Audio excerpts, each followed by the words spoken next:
ख्वाजा साहब, कल तक ज़ाहिर अप्रिशिएट किया जा रहा था कि जो भी तरामीम हो रही हैं ये बड़ा देरीना मुतालबा है, अब इसमें ये भी डाल दिया गया कि रेट्रोस्पेक्टिवली ये अप्लाई होगा, यानी कि नवाज शरीफ साहब भी अपील कर सकते हैं अपने फैसले के हवाले से। ये तो पेडोरा बॉक्स खुल जाएगा, माजी में जिस जिस के खिलाफ फैसले आए 184(3) के तहत वो अब अपील कर पाएंगे। तो नियत पर अब सवाल उठा है कि क्या हुकूमत की यही नियत थी कि इस तरीके से नवाज शरीफ साहब को रिलीफ दिलवाना है? बिस्मिल्लाहिर्रहमानिर्रहीम। शाहजेब, जो आपने बड़ा रेलेवेंट इशू उठाया है, ये देखें, नवाज शरीफ को या जहांगीर तरीन को जो है, जो ड्यू प्रोसेस ऑफ लॉ है उससे डिप्राइव किया गया, उससे महरूम किया गया। अगर फर्ज करें हम ये तरमीम ला के उन दो अशखास को, जहांगीर तरीन साहब को और इनको रिलीफ देने की सोच रहे हैं, तो ये कतई तौर पे एक गलत इंप्रेशन है। हम तो ये मामला फिर भी सुप्रीम कोर्ट के ऊपर छोड़ रहे हैं, हम उनको रिलीफ नहीं दे रहे। हम एक राइट, जो एक फंडामेंटल राइट है, उसको रिस्टोर कर रहे हैं इन दो अशखास के लिए सिर्फ नहीं, बल्कि और भी बहुत से लोग हैं जो इससे रिलीफ हासिल कर सकेंगे। इसलिए ये कहना कि ये नवाज शरीफ स्पेसिफिक या जहांगीर तरीन स्पेसिफिक या किसी का भी स्पेसिफिक रिलीफ देने के लिए कानून बनाया गया है, मैं समझता हूँ गलत है। और ये पावर जो है उनको रिलीफ देने की या उनको रिलीफ ना देने की, यानी फैसला उनका बहाल रखने की या उनको फैसला ओवरटर्न करने, ये अभी भी जो पावर जो है सुप्रीम कोर्ट के पास है। हम तो पावर लेके पार्लियामेंट के पास नहीं लेके आ रहे। वैसे मगर फिर जैसे ये कानून बन जाएगा तो क्या 30 दिन के अंदर अंदर अपील करेंगे नवाज शरीफ साहब? ये अब एक इरादा है हुकूमत का? नहीं, ये तो नवाज शरीफ की डिस्क्रेशन है या जहांगीर तरीन साहब की डिस्क्रेशन है। इसके अलावा आपने बिल्कुल सही कहा कि और बहुत से लोग जो है इस कैटेगरी में फॉल करते हैं। ये जो रिलीफ दी गई है, देखिए नाइंसाफी हुई है। अगर फर्ज करें करेक्ट भी कर रहे हैं हम, कोई पास्ट मिस्टेक्स को करेक्ट कर रहे हैं, तो उसमें अगर नवाज शरीफ को रिलीफ मिल जाती है तो इसका मतलब है कानून गलत हो गया। मगर इसमें एक ये भी है ना कि ख्वाजा साहब, अब तो चीफ जस्टिस की खुद की राय है कि ताहयात नाअहली का मामला ड्रेकोनियन है। हालांकि उन्होंने 2018 में फैसला दिया था, तो अदालत से ही इस्तदा की जाती है कि भाई फुल कोर्ट बना दें, एक लार्जर बेंच बना के फैसला कर दें 62(1)(f) की तशरीह का। बिल्कुल आप सही कह रहे हैं। हम मौजूदा चीफ जस्टिस साहब को कहेंगे कि जो उन्होंने फरमाया था आज से चंद साल कब जो है कि वो ये ड्रैकोनियन लॉ है, वही एक बना दें और वो बेंच जो है इन अपीलों को सुन ले और अपीलों का जो फैसला होगा बिल्कुल हम मनोवन उसको तस्लीम करेंगे। इसलिए ये बेंच तो अब वो नहीं बना पाएंगे कानून के बाद। वो तो 3 कमेटी बनाएगी जिसमें फाइज़ साहब भी शामिल होंगे, जैसे सरदार तारिक मसूद भी शामिल होंगे। तो अब तो कमेटी बनाएगी अगर कानून साजी होने के बाद। नहीं, बिल्कुल सही है। हमें देखें, एक बात मैं जो है बिल्कुल वाज़ेह करना चाहता हूँ शाहजेब, कि इस कानून में कोई ऐसी बात नहीं है कि कोई पावर जो है मुकन्ना ने या लेजिस्लेचर ने अपने हाथ में ले ली है। पावर जो है इसके तहत जो है तमाम तर जो है अदलिया की जो पावर्स हैं वो अदलिया के पास है।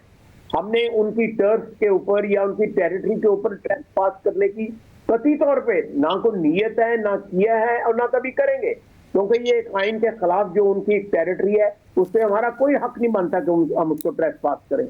लेकिन इस चीज को मद्देनजर रखते हुए अगर हम अपनी टेरिटरी में रह के अपनी पावर्स में, लेजिस्लेचर की जो पावर्स है उसके तहत रह के अगर कोई लेजिस्लेशन कर रहे हैं तो उसमें किसी को क्या हक पहुंचता है कि बल्कि मैं आपको एक और बात बताऊं कि जो फैसले होते हैं अदलिया के, वो भी कानून बनते हैं, वो भी मुकदमात के अंदर कानून की हैसियत से रेफर होते हैं। नहीं, लेजिस्लेशन एक सोर्स है कानून का, एडजुडिकेशन भी एक सोर्स है कानून का जो है।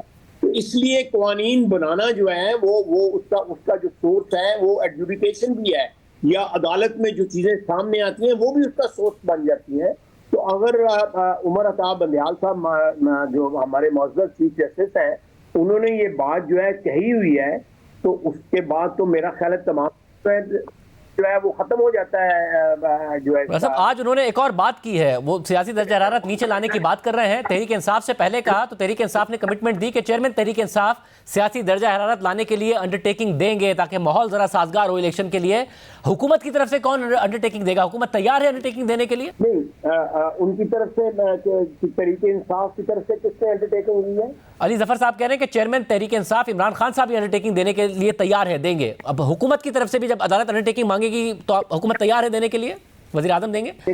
हम जो है बिल्कुल एक कॉम्प्रिहेंसिव डायलॉग के लिए बिल्कुल तैयार है। जो इमरान खान का जो रिकॉर्ड है उसको मद्देनजर रखते तो उनकी अंडरटेकिंग की जो हमारे नजदीक तो कोई वैल्यू नहीं, सच्ची तौर पर कोई वैल्यू नहीं। चाहे वो सुप्रीम कोर्ट के चीफ जस्टिस को उन्होंने अंडरटेकिंग दी हो, उसके बावजूद सुप्रीम कोर्ट के जस्टिस को आप पिछले 4-5 साल का उनका रिकॉर्ड उठा के लें, उन्होंने कौन सी एक बात, में एक बात मुझे बता दें जिसके ऊपर 24 घंटे से ज्यादा खड़े रहे।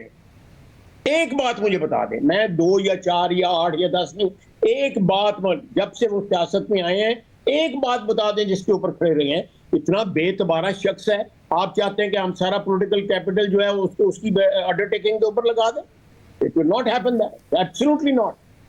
अच्छा, और ये भी बताएं कि अब जिस सिमत में समाज जा रही है, आज अदालत ने इलेक्शन कमीशन के वकील से पूछा कि अगर हुकूमत की मुआवनत मिल जाए तो आप 30 अप्रैल को इंतखाबात करवा सकते हैं, तो उन्होंने जवाब दिया कि करवा सकते हैं।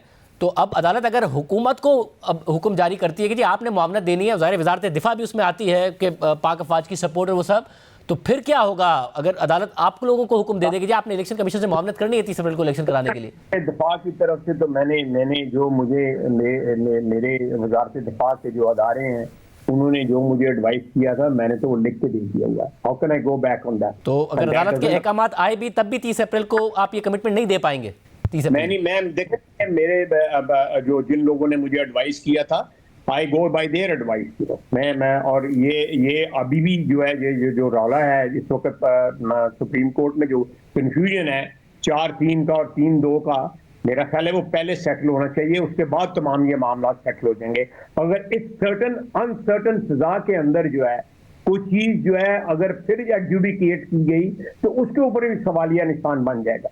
सब मगर अब आज जस्टिस जमाल बंदूखेल ने भी कहा कि 4-3 का फैसला है, वो बार बार कहते रहे, मगर बेंच में नजर आ रहा था कि ओपन कोर्ट में जजेस एक दूसरे को जवाब दे रहे हैं।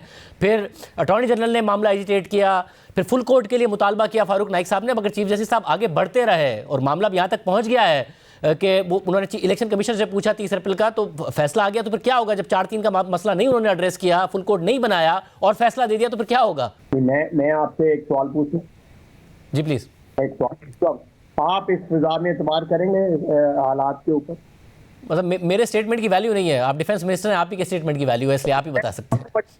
चलो मैं आपसे मशवरा मांगू, मैं आपकी स्टेटमेंट नहीं मांगू कि आपसे मैं शाहजेब से मशवरा मांगू कि इस फिजा के अंदर जब एक ऑलरेडी एक कंफ्यूजन है कि एक जजेस जो हैं वो 4-3 के ऊपर इंसिस्ट कर रहे हैं, 3-2 को जो है वो रद्द कर रहे हैं, और उसके बाद एक जज ने जिसने अपने आप को रिक्यूज कर लिया हो था वो दोबारा जो है आके बेंच में बैठ गए हैं। दैट इज ये एक और उससे ऊपर जो है ना सोने पे सुहागा है कि वो वापस आके उसके ऊपर बैठ गए हैं, पहले रिक्यूज किया हुआ था उन्होंने।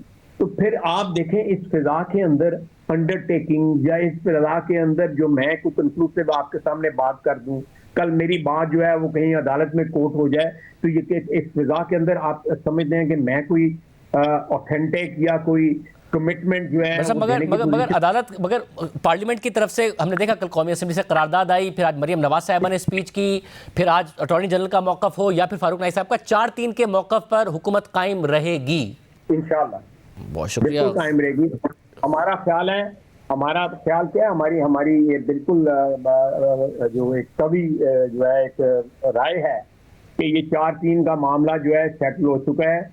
कोई बेसिस ही नहीं थे प्रेसिडेंट साहब की जो 30 अप्रैल की उन्होंने डेट की है, तो कोई बेसिस नहीं था, कोई लीगल जो है बेसिस जो है या कोई कानूनी जो है उसकी बुनियाद नहीं थी, वो गलत हुआ था। और ये फैसला जो है ये पहले सेटल हो जाना चाहिए। देखें कल या परसों जब भी जो हुआ है उन्होंने आज उसकी वजाहत जो है शुरू में ऑनरेबल जज ने जो है कर दी है कि ये डिस्प्यूट जो है वहाँ पे स्टैंड करता है और ये 3-2 का फैसला नहीं है, ये उनका फैसला है।